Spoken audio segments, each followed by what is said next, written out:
Bonjour, pépinière du Clos Normand, Monsieur Garnier. Donc on va vous parler donc des arbres fruitiers. Donc là pour l'instant on a des poiriers. Donc que ce soit poire ou pomme, l'explication sera la même. Donc on va partir donc sur 3 types d'arbres différents.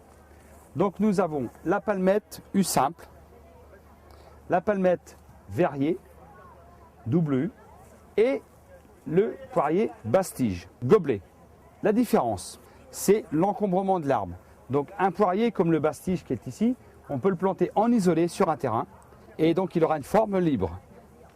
La palmette double U ou la simple U, la différence entre les deux, ce sont l'écart qu'on peut avoir sur un terrain.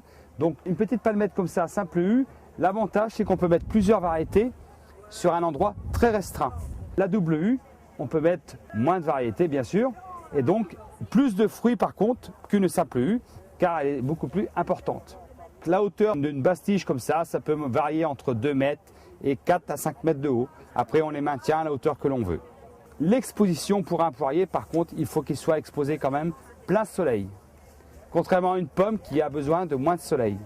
Donc, en ce qui concerne les gobelets, donc les fruits à pépins, donc poire, pomme, on les taille une fois au printemps. Tout ce qui est fruits à noyaux, on les taille à l'automne, donc à partir de septembre, avant le froid. Donc, mais surtout impératif plutôt septembre que octobre. Par contre, les palmettes verriers, elles, on les taille 2 fois l'année. Parce que ce sont des arbres qui sont assez vigoureux et donc il faut les tailler l'été. On fait une taille en verre, donc au mois de juillet. Mais ça ne concerne que les verriers.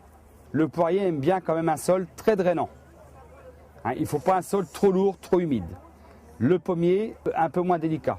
Mais pour l'un comme pour l'autre, il leur faut quand même des sols assez drainants, pas trop lourds. Donc, le poirier peut être planté donc éventuellement contre un mur, plein soleil, c'est vrai, mais on peut aussi faire des palissades, donc on tend des câbles en air libre, en mettant une petite clôture et tendant des fils pour attacher les bras principaux des palmettes. Mais il faut quand même une exposition bien ensoleillée, c'est ce qu'il y a d'important.